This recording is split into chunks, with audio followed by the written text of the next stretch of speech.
Hello friends, आज 70th BPSC का question number 12 discuss करते हैं। इसमें एक बुक का नेम गिवन है, चचनामा का फारसी में अनुवाद किसके द्वारा किया गया था। ये हिंदी में है इसका ट्रांसलेशन। ये बेसिकली चचनामा को फारसी में किस में ट्रांसलेट किया उसके बारे में पूछ रहा है। तो एकदम फैक्चुअल क्वेश्चन है। पहले आपको देखते ही ऐसा लगेगा कि अगर आपको आ रहा है तो आ रहा है, नहीं आ रहा तो छोड़ देते हैं। बट मैं हमेशा बोलता हूँ कि क्वेश्चंस के ऑप्शंस को ज़रूर पढ़ा करो। और मैं एक सजेशन और देना चाहूँगा। जनरली अपन लोग हमेशा एज ए स्टूडेंट की तरह ही सोचते हैं, बट कभी कभी एग्जामिनर के व्यू पॉइंट से भी सोचा करो। एग्जामिनर के पास में कोई सोर्स है, कोई बुक है जहाँ से उसने क्वेश्चंस पिक किया होगा और एक उसका आंसर जो करेक्ट है वो पिक कर लेगा। बाकी 3 ऑप्शन वो अपने मन से बनाता है, इधर उधर से कहीं से देख के डाल देता है जो रॉन्ग वाले ऑप्शन होते हैं। तो जैसे सबसे पहले इसमें डी देते हैं, more than one of the वो, तो इसके होने के चांसेस ना बहुत ही कम होते हैं इस टाइप के में। बिकॉज जनरली अगर आप देखेंगे ना तो किसी ने बुक लिखी है या ट्रांसलेशन किया तो यूजुअली वो 1 ही होते हैं, है ना। तो अब अपन लोग दूसरे ऑप्शंस पे देखते हैं। तो हमेशा ये ध्यान रखना है कि एग्जामिनर ने कुछ गलत ऑप्शन फिट किए हैं और एक सही आंसर उसने जो भी होगा स्टैंडर्ड सोर्स से वो वहाँ से उठाया होगा। अब अपन लोग पहला देखते हैं, सम्स ए सिराज।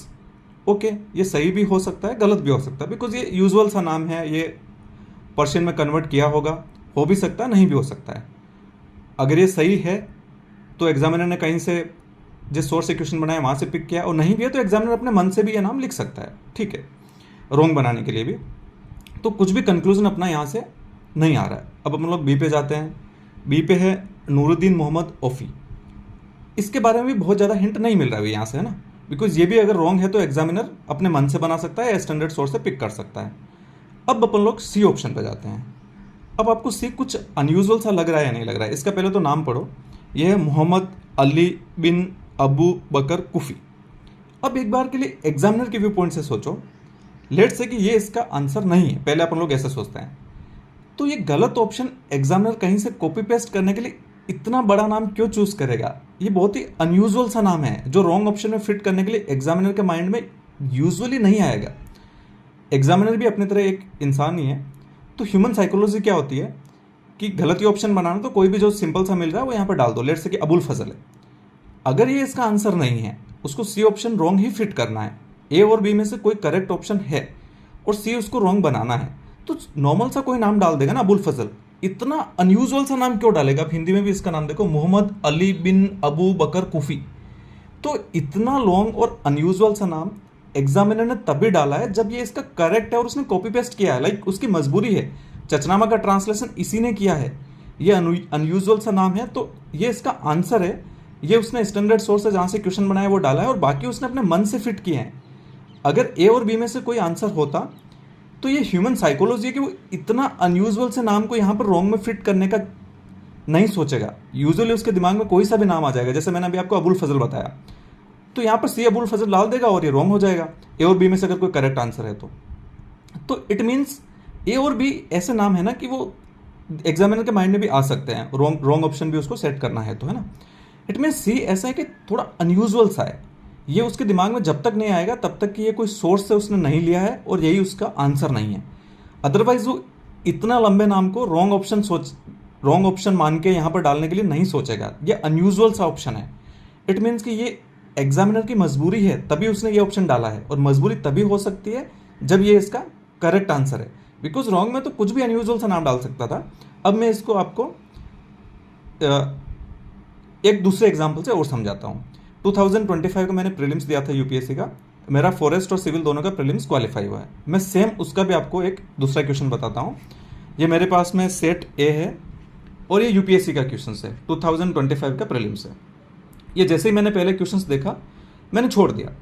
जनरली इतने स्ट्रेट फॉरवर्ड और इतने फैक्चुअल क्वेश्चन यूपीएससी में इस टाइप के वन लाइनर कम ही आते हैं।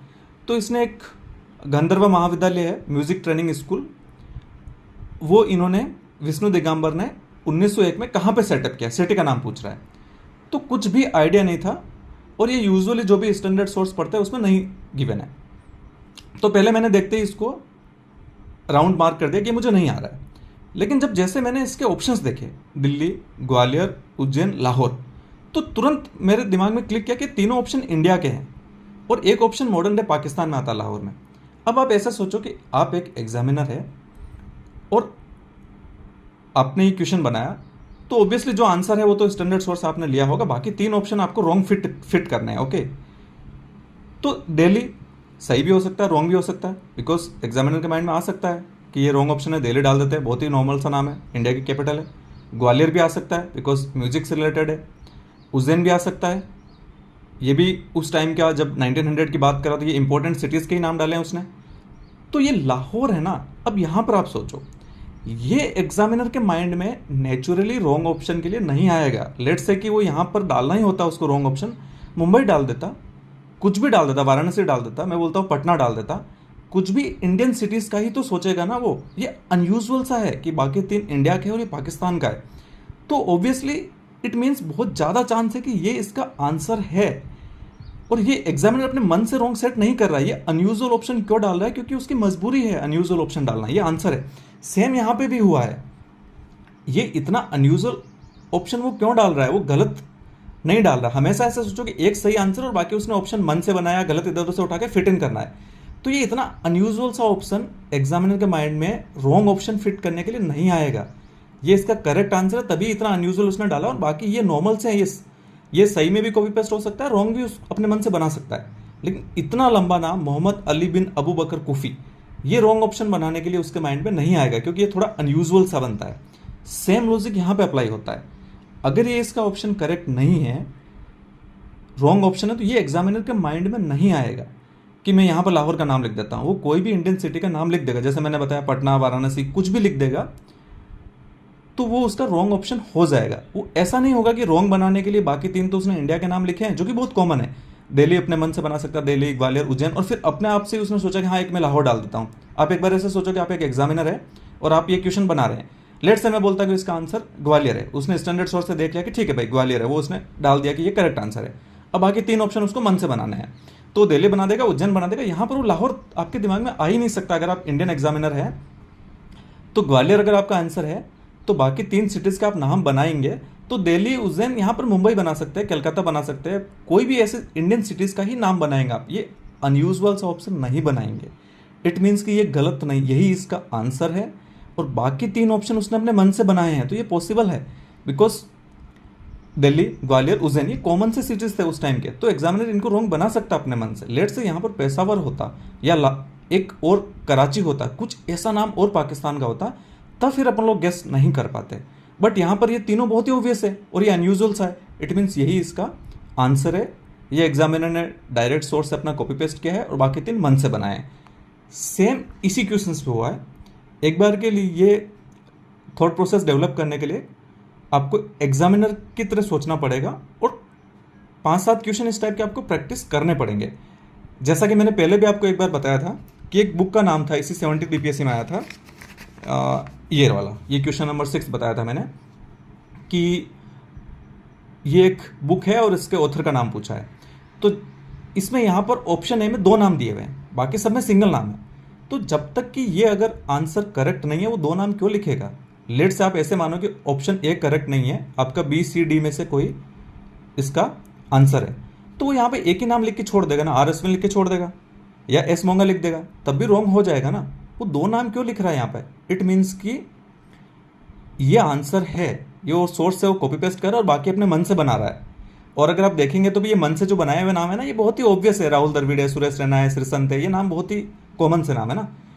इसी एक ऑप्शन में 2 उसने इसलिए लिखा है बिकॉज ये इसका क्वेश्चन का आंसर है। अब मैं आपको ऐसा एक क्वेश्चन और दिखाता हूँ ताकि ये बताने के लिए कि आपका ब्रेन कैसे ट्रेन कर सकता है इस टाइप के क्वेश्चंस में। वो भी मैं आपको यूपीएससी का ही बता रहा हूँ, इसी साल 2025 का है। ये क्वेश्चन 73rd क्वेश्चन है ना। यहाँ पर बोला है कि चोरी चोरा इंसिडेंट में जो भी अरेस्ट हुए थे उनको लीगल डिफेंस किसने प्रोवाइड किया था। अब मुझे भी पहले ये बिल्कुल नहीं पता था, तो मैंने देखा कि मैंने ए देखा, बी देखा, बी में 2 नाम दिख रहे थे, तो मुझे लगा कि हाँ ये हो सकता है, मैंने इस पर टिक कर दिया। फिर मैंने देखा कि नहीं, सी में भी 2 नेम है और डी में सिंगल है, तो मैंने रूल आउट किया कि ए और डी तो नहीं हो सकता, होगा तो बी और सी में से। रीज़न बीइंग, अगर ये स्टेटमेंट रॉन्ग होते तो वो यहाँ पर 2 नाम नहीं लिखेगा। लेट से कि सी में सैफुद्दीन किचलू लिख के छोड़ देगा, वो आगे एंड करके ख्वाजा हसन निज़ामी क्यों डालेगा। सेम उसने बी में भी किया, मदन मोहन मालवीय एंड कृष्णकांत। तो फिर मुझे लगा कि होगा तो बी और सी में से।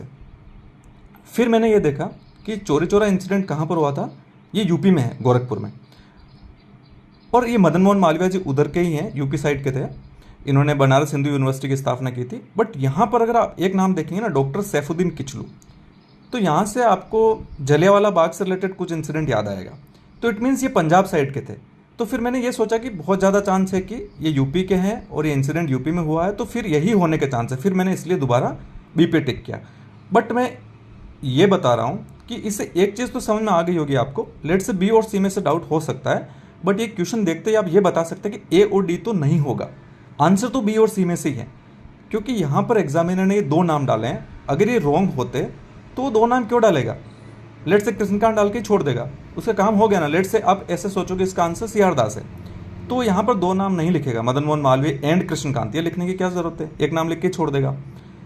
इस तरह से सेम लॉजिक इस क्वेश्चन में अपना अप्लाई होता है कि इतना अनयूजुअल नाम है ना, ये एग्जामिनर के माइंड में नहीं आएगा कभी भी। लाइक कुछ अनयूजुअल सा ऑप्शन अगर आपको दिख रहा है ना, बाकी तीन अलग है, ये थोड़ा डिफरेंट सा है, और फिर अब आप सोचो आप एग्जामिनर हो तो आपके ब्रेन में नहीं आएगा इस टाइप का नाम, जब तक ये करेक्ट आंसर नहीं है। रॉन्ग ऑप्शन सेट करना है, कोई कॉमन सा नाम जैसे मैंने बताया अब्दुल फजल करके डाल दो, रॉन्ग हो जाएगा वो। इट मीन्स यही इसका करेक्ट आंसर है, ये सोच के मैंने किया और यही इसका आंसर है। वीडियो देखने के लिए थैंक यू।